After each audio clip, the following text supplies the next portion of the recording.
2015 MCQ பாருங்க பிள்ளையார். 5வது MCQ.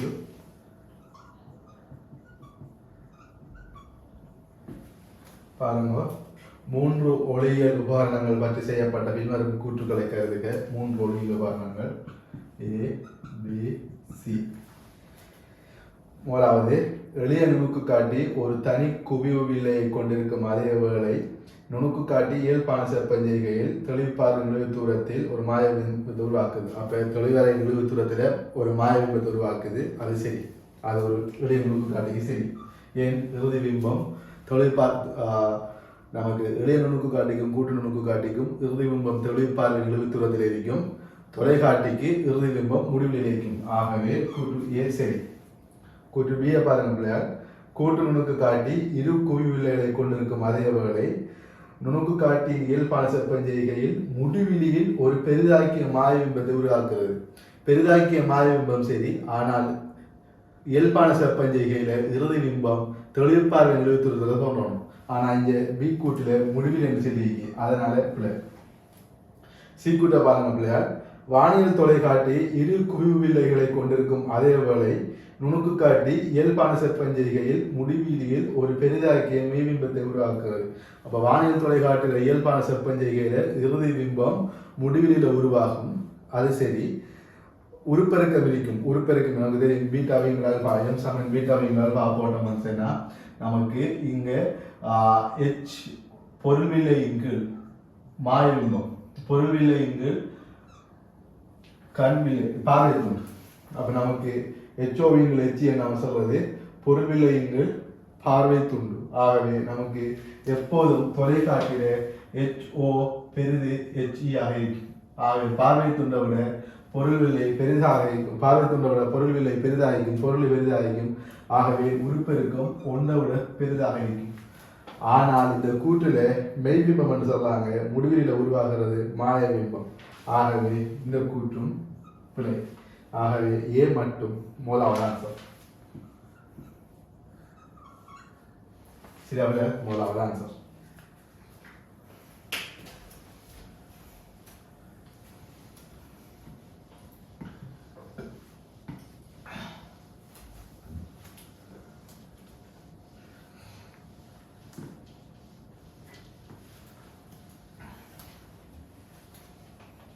ஆறாவது கேள்வி பாருங்க.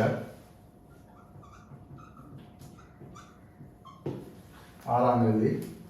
7.5 சென்டிமீட்டர் தடித்த அடியை கொண்ட ஒரு உருளை கண்ணாடி பாத்திரத்தில் உருவில் காணப்படுகின்றவாறு 13.3 சென்டிமீட்டர் உயரத்திற்கு நீர் இடப்பட்டுள்ளது. கண்ணாடியினதும் நீரினதும் முறிவு சுட்டிகள் முறையே 1.5 1.33 ஆகும். நீர் மேற்பரப்புக்கு மேலே அவதானிக்கும் போது பாத்திரத்தின் அடியில் புள்ளி P இன் குறியின் தோற்றாளத்தை கேட்காங்க. இங்க பெயர்ச்சியை கேட்கல. எல்லாரும் கணித சாப்பாடு போடுவாங்க. D = T × 1 - 1/2 ஓடுவாங்க. இது பெயர்ச்சியை தெரியும். நமக்கு தேவை தோற்ற ஆழம். அப்ப முறிவு சுட்டி N = மெய் ஆழத்திங்கு தோற்ற ஆழம். இங்க நமக்கு தேவை தோற்ற ஆழம் தேவை. ஆகவே மெய் ஆழத்திங்கு முறிவு சுட்டியா இல்லையா? அப்ப ரெண்டு மெய்யா இது மனசால செய்யலாம். ஆனா சாம்பாட்டை போட்டு காரணம் உங்களுக்கு வேண்டி. அப்ப தோற்ற ஆழம் சமன் 2 தரம் மெய்யாளத்தின் முறிவு சுட்டியை பாவிக்கப்படும். 7.5 சென்டிமீட்டர் என்கிற மெய்யாளத்தின் கீழ் கண்ணாடியில முறிவு சுட்டி 1.5. அது சக 13.3 என்கிற மெய்யாளத்தின் கீழ் அவர முறிவு சுட்டி 1.33. ஆகவே இதை சுருக்கணும்னு சொன்னா நமக்கு 5 வரும். இதை சுருக்கணும்னு சொன்னா 10 வரும். ஆகவே தோற்ற ஆழம் 15 சென்டிமீட்டர். 15 சென்டிமீட்டர் 5வது ஆன்சர். ஒரு இலகுவான கேள்வி. மெய்யாளத்தின் முறிவு சுட்டி தோற்ற ஆழம் அதை 2 தரம் கண்டு கூட்டி கொண்டு போறேன். வகைஞ்சாவில்லையா? ஒரு இலகுவான கேள்வி சமன்பாட்டை பாவிக்கிறது. இதை வழங்கிடுங்க.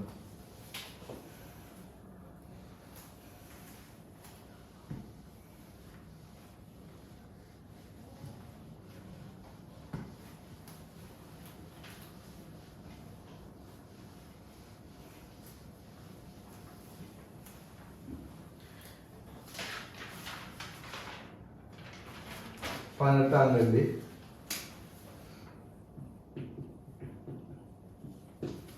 பாருங்க, குவியத்தூரம் 10 சென்டிமீட்டர் உடைய ஒரு மெல்லிய வில்லை L1க்கு முன்னால் 30 சென்டிமீட்டர் தூரத்தில் சிறிய பொருள் வைக்கப்படும் போது வில்லைக்கு பின்னால் பிம்பம் உண்டாகிறது. L1 உடன் தொடுகையில் வேறொரு மெல்லிய வில்லை L2 வைக்கப்படும் போது பிம்பம் முடிவில் உருவாகிறது. L2 வேண்டியது. அப்ப இந்த கேள்வி மனசால செய்யலாம் அப்படின்னு பிள்ளையார் ரெண்டு மெதத்தில் செய்யலாம், ரெண்டையும் மனசாலையும் செய்யலாம், குறிவழக்கிலையும் செய்யலாம். டெஸ்ட்டுக்கு மனசாலை செஞ்சாடுறோம்.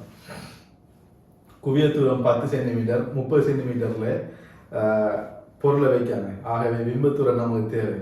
ஆகவே நம்ம மனசால பார்க்கலாம் என்னன்னு சொன்னா பிள்ளையார், குவிவு வில்லையில மெய்ப்பொருளுக்கு மெய்பிம்பம் உருவாகல, குவிவு வில்லையில மெய்ப்பொருளுக்கு மெய்பிம்பம் உருவாகல நாம் என்னத்தை பாவிக்கலாம்னு சொன்னா ஒண்டிங்கில் வி சக ஒண்டிங்கில் யூ சக ஒண்டிங்கில் இதை கம்ப்ளீட்டாக எல்லாத்துக்கும் ப்ளஸ் ஆகி பாவிக்கலாம். நமக்கு பெருமானம் அது எல்லாமே ப்ளஸ் ஆக இருக்க போதும்.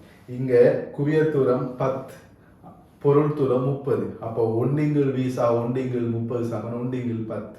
அப்போ பிம்பத்தூரம் வி நமக்கு ஒண்டிங்கில் 10க்கும் ஒண்டிங்கில் 30க்கும் இடையில வித்தியாசம் பெறப்போகுது.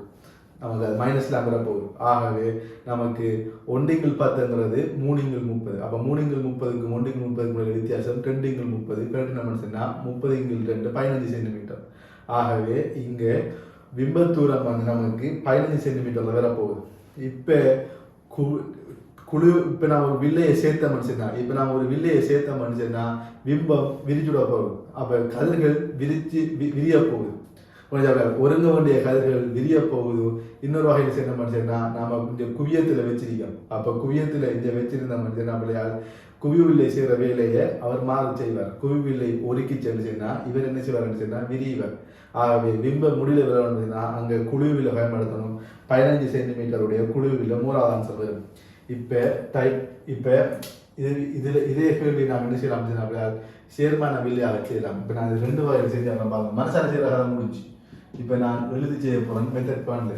3வது மெத்தட் என்னன்னு சொன்னா பிள்ளையா, 3வது மெத்தட் இங்கே இருந்து வார கதிர் இந்த பொருளில் 10 சென்டிமீட்டர்.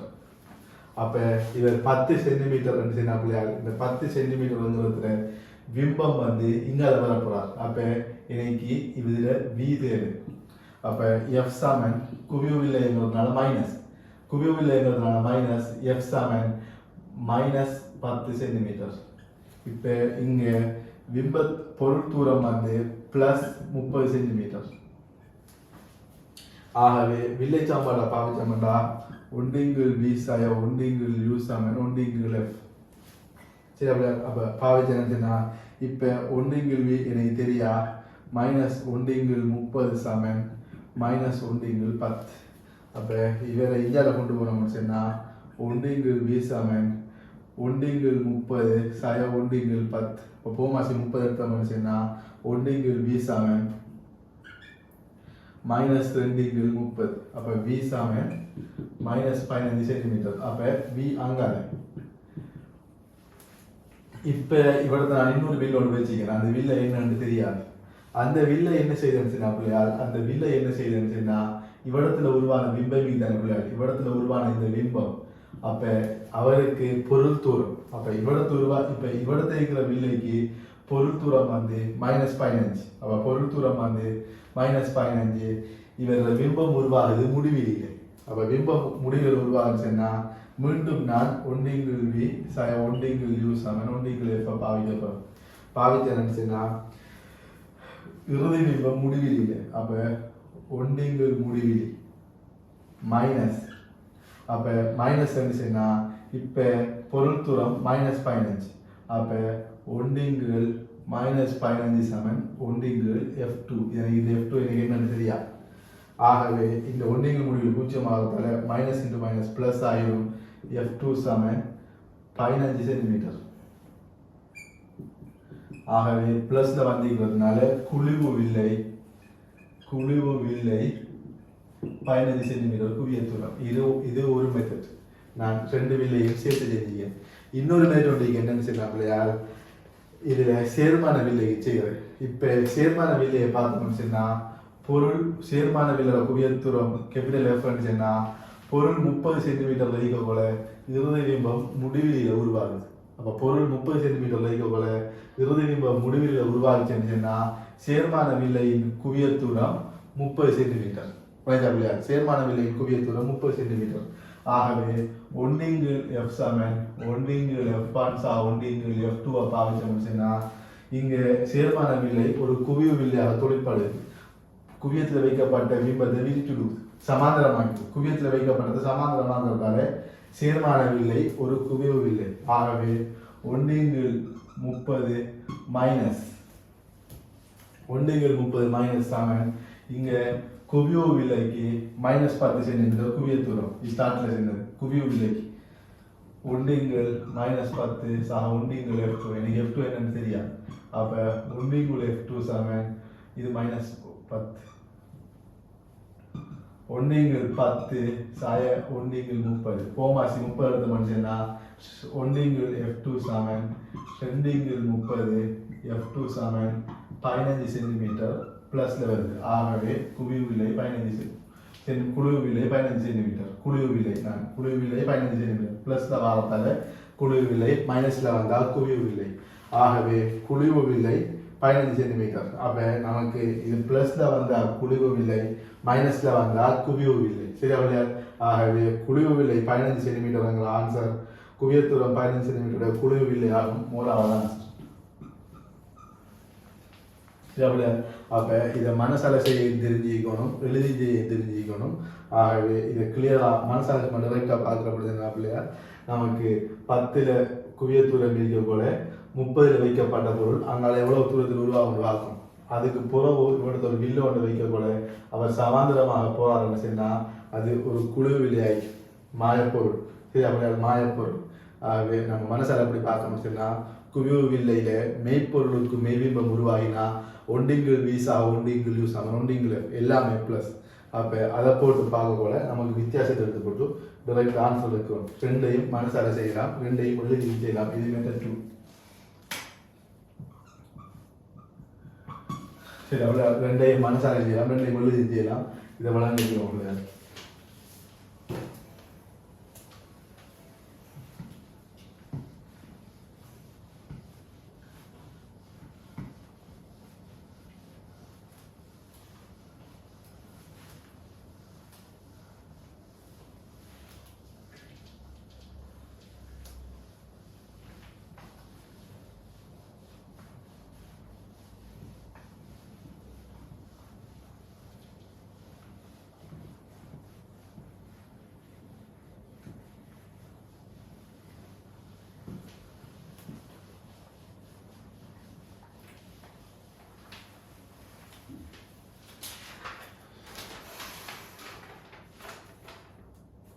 இருபத்தி 9ஆம் கேள்வி.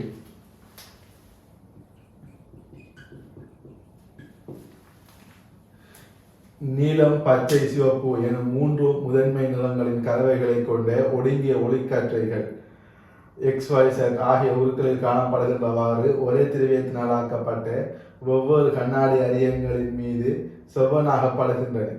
நீலம், பச்சை, சிவப்பு ஆகியவற்றுக்கான அரியத்தின் திரவியத்தின் அவதி கோணங்கள் முறையே 43 வகை, 44 வகை, 46 வகையாகும். முகம் PQவினூடாக பார்க்கும் ஒருவர் சிவப்பு நிறத்தை மாத்திரம் பார்க்கக்கூடியவர்கள். எதுல PQக்குள்ளால சிவப்பு நிறம் இருக்க. ஆகவே இதுல நான் ஒரு படம் எடுக்கிறோம் பிள்ளையார். இதுல சரியா? இப்ப இந்த கோணத்தை நான் தீட்டான்னு போடுறேன். சரியா பிள்ளையார்? இந்த கோணத்தை நான் தீட்டான்னு போடுறேன். இப்ப இங்க இருந்து ஒரு ஒளிக்கதிர் இருக்குது. இப்ப இங்க இருந்து ஒரு ஒளிக்கதிர் இருக்குது. இந்த ஒளிக்கதிருக்கு செவ்வன் இருக்கிறோம் அப்படின்னா பிள்ளையார், இந்த ஒளிக்கதிருக்கு செவ்வன் இருக்கிறோம் அப்படின்னா செவ்வன் இப்படி வரப்படாது. கருப்பாக இருக்கிறோம். செவ்வன் இப்படி வரப்படாது. சரியா? செவ்வன் இப்படி வரப்படாது. இப்ப இந்த கோணம் தீட்டான்னு சொன்னா இந்த கோணம் 90° தீட்டா. அப்ப 90° தீட்டான்னு சொன்னா இந்த கோணம் தீட்டா. அப்ப இந்த கோணம் 90° தீட்டா. அப்ப இந்த இப்ப நமக்கு இந்த கோணம் மட்டும் தந்திக்காங்க. அப்ப இந்த கோணம் நமக்கு இந்த படுகை கோணம் தேவைன்னு சொன்னா இந்த படுகை கோணம் தேவைன்னு சொன்னா 90ல இருந்து இவரை கழித்தவன்னு சொன்னா இந்த படுகை கோணம் வந்துடுவார். இப்ப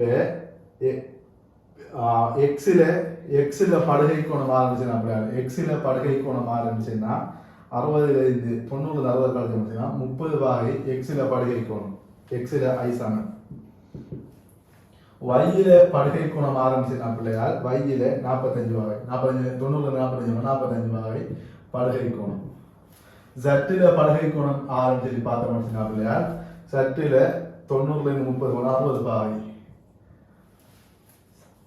இங்க 3 நிறங்களுக்கும் 3 நிறங்கள் நீலம் சிவப்பு நீலம் பச்சை சிவப்பு இந்த 3 நிறங்களுக்கும் அவர் அவதி கோணங்களை பார்த்து மனுஷனா பிள்ளையா அப்ப 3 இருக்கும் நீலம் பச்சை சிவப்பு 43 அவதி கோணங்கள் கிரிட்டிக்கல் ஆங்கிள் 43 44 46.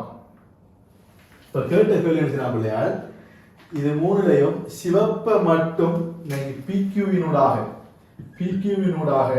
சிவப்பை மட்டும் பார்க்கணும்னு சொன்னா சிவப்பு மட்டும் முறிஞ்சு வெளியே வரணும். அப்ப சிவப்பு மட்டும் முறிஞ்சு வெளியே வரணும்னு சொன்னா சிவப்புற படுகோணம் மட்டும் அவதி கோணத்தை விட குறைக்கணும். அது எதுல சொல்லி கேட்காங்க. அப்ப நமக்கு மூலாவது பார்த்தோம்னா மூலாவது படுகோணம் 30 பாகை. மூலாவது படுகோணம் 30 பாகை. அவதி கோணம் 3ஐயும் கூட இந்த 30 பாகை சிறுசு. அவதி கோணம் 3ஐயும் கூட இந்த 30 பாகை சிறுசுங்கிறதுனால இதுல 3 கதிரும் வெளியேறும். 3 கதிரும் வெளியேறும். எந்த கதிரும் முழு வகுத்தலுக்கு உட்படாது. ஆகவே இதனூடாக வெளியேற கதிர்கள் ப்ளூவும் வெளியிறங்கும், கிரீனும் வெளியிறங்கும், ரெட்டும் வெளியிறங்கும். இது 3 விதிப்புகளால் வெளியிறங்கும். என்ன காரணம் சொன்னா படுகோணம் இந்த 3 அவதி கோணத்தையும் விட சிறுசு. அதனால 3 கதிருமே முறிஞ்சு வெளியிறங்கும். வைய பார்த்த மனுஷன்னா இங்க படுகோணம் 45. ஆக படுகோணம் 45 சொன்னா 43 44 45 விட சிறுசு. அப்ப இங்க படுகோணம் அவதி கோணத்தை விட பெருசு. அப்ப இந்த ரெண்டும் என்ன நடக்க போறதுன்னா பிள்ளையால் முழுவாக திரைப்படையும் சிவப்புற அவதி கோணத்தை விட படுகோணம் சிறுசுங்கிறதுனால சிவப்பு மட்டும் வெளியேற போகுது. அப்ப வையில சிவப்பு மட்டும் வெளியேறங்க போது மற்ற 2 பேருக்கும் அவதி கோணம் சிறுசுங்கிறதுனால மற்ற 2 பேரும் முழுவாக திரைப்படைய போறாங்க. பிள்ளையார் சற்ற பார்த்தோம்னா சற்ற படுகோணம் 60 பாகை. சற்ற படுகோணம் 60 பாகை. இது 3ஐயும் விட பெருசு. சற்ற படுகோணம் 60 பாகை.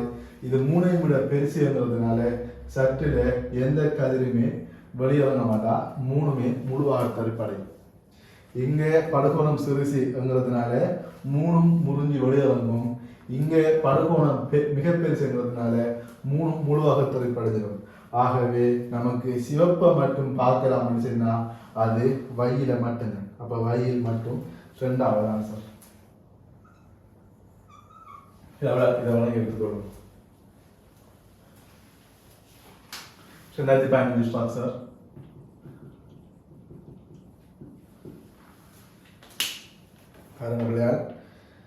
பரவன்மை முறையை பயன்படுத்தி ஒரு குவிவு வில்லையின் குவிய தூரத்தை பரிசோதனை முறையாக துணியுமாறு கேட்கப்பட்டுள்ளீர்.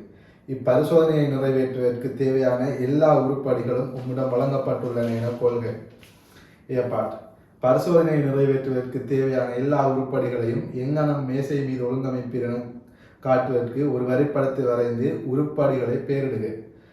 உருப்படிகள் ஏற்றப்பட்டுள்ள தாங்கிகள் தெளிவாக வரையப்பட வேண்டும். அப்ப நம்ம இதில் டீச்சர்ஸ் கைட்லைன் கொடுத்து எங்கள் பிள்ளையால் அப்போ நம்ம முன்ன தாங்கிகளுக்கு ஒரு சிறிய கோடு போடுவோம். இப்போ இந்த வில்லை தாங்கியை சரியாக இருக்கிறோம். அவ்வளோதான் வித்தியாசம். ஆகவே நமக்கு கீழுக்கு மேசை சில மேசையை கீழே தந்திருக்காங்க. இந்த மேசையில் நமக்கு என்ன சொன்னாங்க வில்லையை தாங்கிறதுக்கு ஒரு தாங்கி ஒன்று கீறுவோம். வில்லையை தாங்கக்கூடிய தாங்கி ஒன்று கீறுவோம்.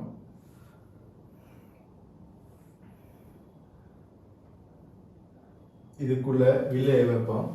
அப்ப வில்லையை தாங்கில வில்லையை வைப்போம். வில்லையை கீறுவோம். இதுக்குள்ள வில்லையை ஏற்றுவோம். இது நம்மளோட தலைமை அச்சு. அப்ப இது பேரை குறிக்கணும் இல்லையால் வில்லை குவிவு வில்லை குவிவு வில்லை. இதுல நாம் என்ன செய்யணும்? இது தலைமை அச்சு. தலைமை அச்சில நாம அந்த ஊசியை கீறுவோம். நமக்கு 2 ஊசி தேவைப்படும். நான் இஞ்சால பிம்பத்தை இருக்கிற இஞ்சால பொருள் இருக்கிறேன் அல்லது இஞ்சால பொருள் இருக்கிற இஞ்சால பிம்பத்தை இருக்கலாம். எந்த பக்கம் பொருள் வருமோ அதுக்கு பின்னுக்கு நம்முடைய திரை சரியா? அப்போ நம்ம அதுக்கு பின்னுக்கு நமக்கு வெண்திரை வரும். அப்போ நான் படத்துல ஊசி எடுத்துக்கிறேன். தலைமை அச்சில் பொருந்துற மாதிரி இது பொருள் ஊசி. அப்ப பொருள் ஊசி இது பிம்ப ஊசி. அப்ப பிம்பத்துல தானத்தை காண்றதுக்கு பிம்ப ஊசி. இதுல மெய் பிம்பம் இங்க தலைகளாக வரும். ஆகவே பிம்பத்துல தானத்தை காண்றதுக்கு இது பிம்ப ஊசி அல்லது அவதானிக்கும் ஊசி. பிம்ப ஊசி. இதுல இங்களை பார்த்து நாம் என்ன செய்யணும் பிள்ளையார், வேறு பொருட்கள் இருந்து வர தலையிட்ட குறைக்கிறதுக்கு திரைய வைப்போம். ஸ்டாண்டோட சேர்த்தாப்புற அப்ப திரை. அப்ப இங்க 4 பொருட்கள் மிக அவசியம் பிள்ளையார். ஒன்று வில்லை, மற்றது பிம்ப ஊசி அது அவதானிக்கும் ஊசி, அடுத்தது பொருள் ஊசி, அடுத்தது திரை. இவ்வளவு தான் நமக்கு தேவையான முக்கியமான விஷயம். அது ஏற்பாடு. சரி, அப்ப ஏற்பாட்டுல அதுக்கு இருக்கோம். இது மேஸ். மேசை வந்து படத்துல தந்திருக்காங்க மேசு. அப்புறம் நமக்கு இவ்வளவு செஞ்சிட்டோம். இப்ப பி பார்ட். பரிசீலனை ஒழுங்கமைப்பதற்கு முன்னர் தரப்பட்டுள்ள ஒரு குறித்த உருப்பாடு தொடர்பான ஒரு குறித்த தரவை அறிதல் அவசியமானது, வசதியானது. இத்தரவு யாருன்னு கேட்டீங்க. இதுக்கு ஒரு அன்னளவான பெருமானத்துக்கு ஒரு எளிய முறை விவரிக்கு. அப்ப இதுக்கு ஒரு அன்னளவான பெருமானத்தை பெறணும்னு சொன்னா இதுல அன்னளவான குவியத்தூரம். இதுல அன்னளவான குவியத்தூரம் நமக்கு குவிவிலே நான்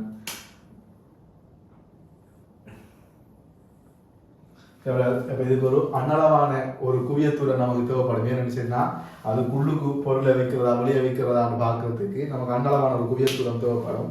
ஏன்னு சொன்னா அதுக்குள்ள வைத்த சொன்னா மாய பிம்பம் அமைத்திரும், வெளியே வச்சதான் மெய் பிம்பம் கிடைக்கும். அதுக்காக என்ன செய்யறோம்னு சொன்னா நாம வில்லையை பிடிச்சி ஒரு தூரத்தில் இருக்கிற ஒரு பொருள பிம்பத்தை நாம திரையிலேயோ சுவரிலேயோ பெற்று திரைக்கும் வில்லைக்கும் இடையில இருக்கிற தூரத்தை பார்த்தோம்னா அது நமக்கு அன்னளவான குவிய தூரத்தை தரும். ஆகவே பி பார்ட் வில்லையின் குவிய தூரம். அப்ப வில்லையின் குவிய தூரம் நம்ம பரிசோதனை வில்லையின் குவிய தூரத்தை எக்ஸாக்டா துணிகிறது.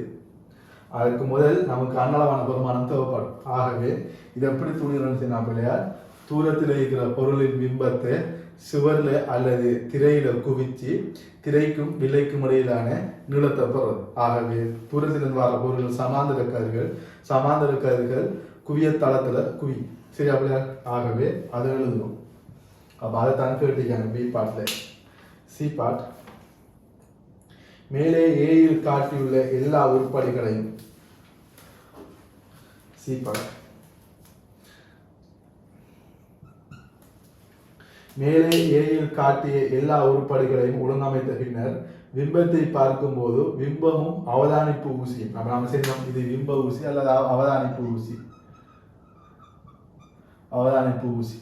பிம்பமும் அவதானிப்பு ஊசியும் ஒரே நிலைக்குத்து கோட்டில் இருப்பதில்லை என நீர் அவதானித்துள்ளீர் என கொள்க. இது ஏன் நடைபெற்றுள்ளது என்பதற்கு ஊசிகளுடன் தொடர்பட்ட ஒரு காரணத்தை வில்லையுடன் தொடர்புபடுத்தி ஒரு காரணத்தை எழுது. ஆகவே இதுவும் பிம்பத்திர ஊசியும் ஒரே நிலைக்குத்துல பொருந்தலையா? அது 2 காரணம் இங்க வந்து நம்மளையார். ஒன்று, பொருள் ஊசி வந்து தலைமை அச்சில வைக்கப்படாமல் இருந்திக்கும்.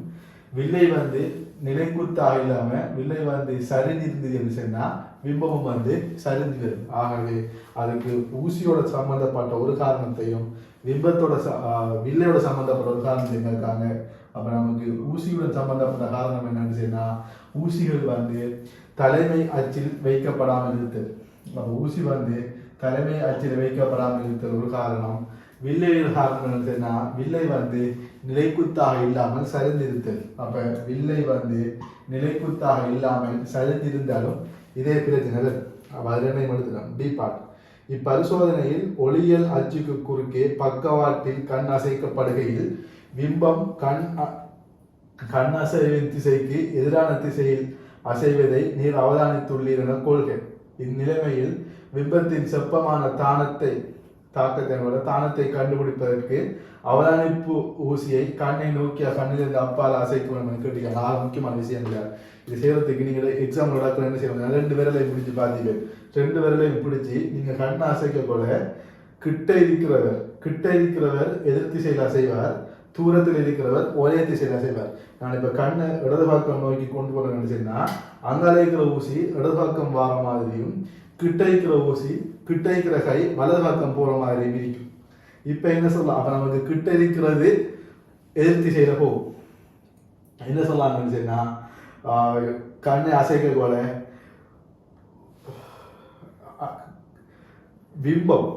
பிம்பம் கண் அசைக்கும் திசைக்கு எதிரான திசையில போகுது. அப்ப நமக்கு இவ்விடத்துல வரப்போற பொருள், இவ்விடத்துல வரப்போற பிம்பமும் பிம்ப ஊசியும், அப்ப பிம்பம் எதிர் திசையில போகுது. அப்ப பிம்பம் எதிர் திசையில போகுதுன்னு சொன்னா நம்மளுக்கு பிம்பம் கிட்ட இருக்கி பிம்ப ஊசி அங்கால இருக்கா இல்லையா, எது எதிர் திசையில போகுதோ அது நமக்கு கிட்ட இருக்கும். அப்ப பிம்பம் எதிர் திசையில போகுது. அப்ப பிம்பம் எதிர் திசையில போகுதுன்னு சொன்னா பிம்ப ஊசி நமக்கு அங்கால இருக்கு. அப்ப பிம்ப ஊசியை கிட்ட கொண்டு வரணும். அப்ப கேள்வி கேட்டாங்க என்னன்னு சொன்னா, இந்நிலைமையில் பிம்பத்துக்கு செப்பமான தானத்தை கண்டுபிடிப்பதற்கு அவதானிப்பு ஊசியை, அப்ப சென்னது பிம்பத்தை, பிம்பம் எதிர் திசையில போகுதுன்னு பிள்ளைகள் அதை குழம்பும் அந்த வசனத்துல, பிம்பம் எதிர் திசையில போகுதுன்னு சொன்னா பிம்பம் கிட்ட இருக்கி அவதானிப்பு ஊசி தள்ளி இருக்கு. ஆகவே அவதானிப்பு ஊசி நாம் என்ன செய்யணும், கண்ணை நோக்கி கொண்டு வரணும். அப்ப கேட்டிருக்காங்க கண்ணை நோக்கி அல்லது கண்ணிலிருந்து அப்பால் அசைக்கப்படணும் கேட்டிருக்காங்க. இப்ப டி பார்ட் அவதானிப்பு ஊசியை கண்ணை நோக்கி அசைக்க வேண்டும்.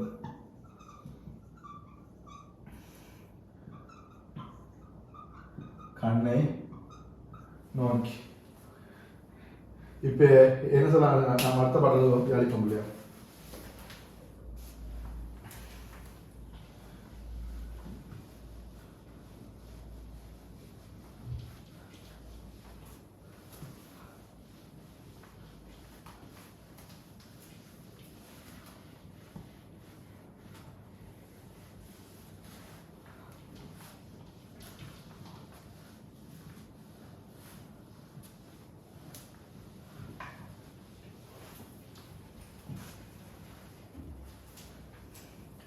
இப்பாட் குவியோவில்லையின் பொருள்தூரம் பிம்பத்தூரம் குவியத்தூரம் ஆகியன UVF எனில் ஓர் ஏகவரைமான வரைவை குறிப்பதன் மூலம் வில்லையின் குவியத்தூரத்தை துணிவதற்கு வில்லை சூத்திரத்தை மூல ஒழுங்குபடுத்து.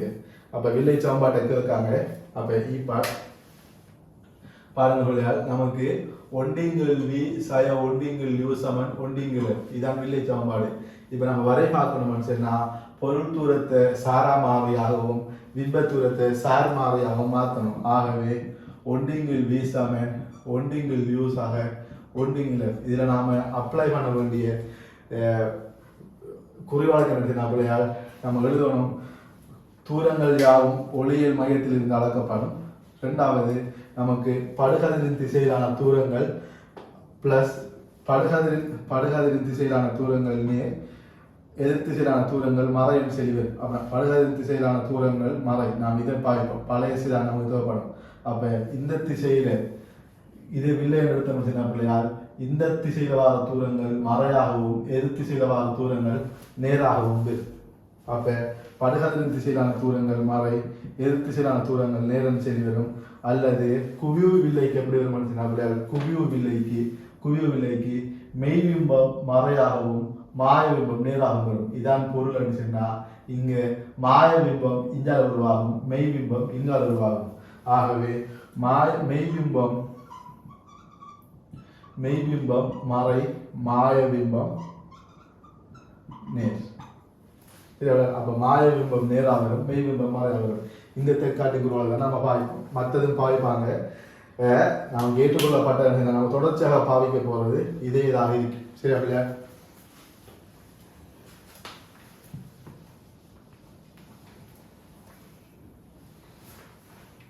ஒன்றிங்கில் சக ஒன்றிங்கில் சமொன்றிங்கில் இதுல இ பார்ட் எஃப் பார்ட் மேலே ஈயில் பெற்ற சமன்பாட்டில் சாரா மாறியை தரப்பட்ட வரைபடத்தில் கிடையாட்சி மீதும் சார் மாறியை நிலைக்குத்தாட்சி மீதும் குறிக்கின்றான்.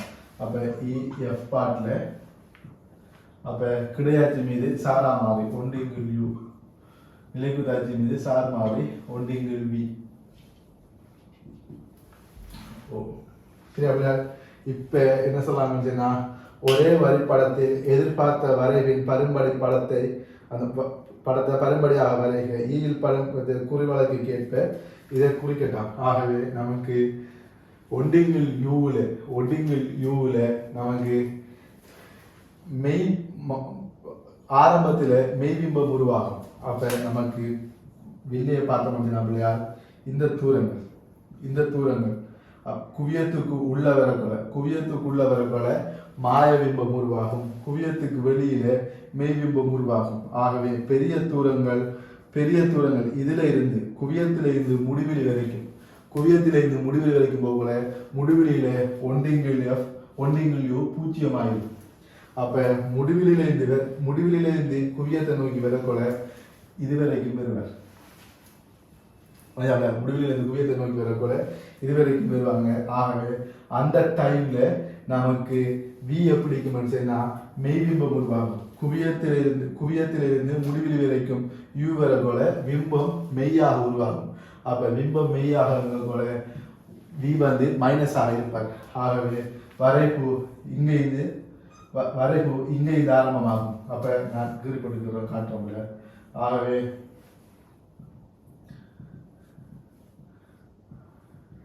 அப்ப இந்த வரைப்புல நமக்கு இங்கட பக்கம் மெய்பிம்பம் உருவாகும், இங்கட பக்கம் மாயபிம்பம் உருவாகும். மாயபிம்பத்துல வி பிளஸ் 2 சந்தர்ப்பத்திலையும் யூ பிளஸ் தான். மாயபிம்பம் குவியத்துக்கு உள்ளுக்கு பொருள் வந்த உடனே நமக்கு ஒன்றிங்கில் யூ குறைய கூட ஒன்றிங்கில் யூ அதிகரிக்கும். ஆகவே இந்த பக்கம் மெய்பிம்பம் மாயபிம்பம், இந்த பக்கம் மெய்பிம்பம், இந்த பக்கம் மேலுக்கு மாயபிம்பம். அப்ப வி நேராகும் மாயபிம்பத்துக்கு, வி மைனஸ் ஆகும் மெய்பிம்பத்துக்கு. இதை தான் கேட்டீங்க. இது வளர்த்து பிள்ளையார் பிள்ளையார்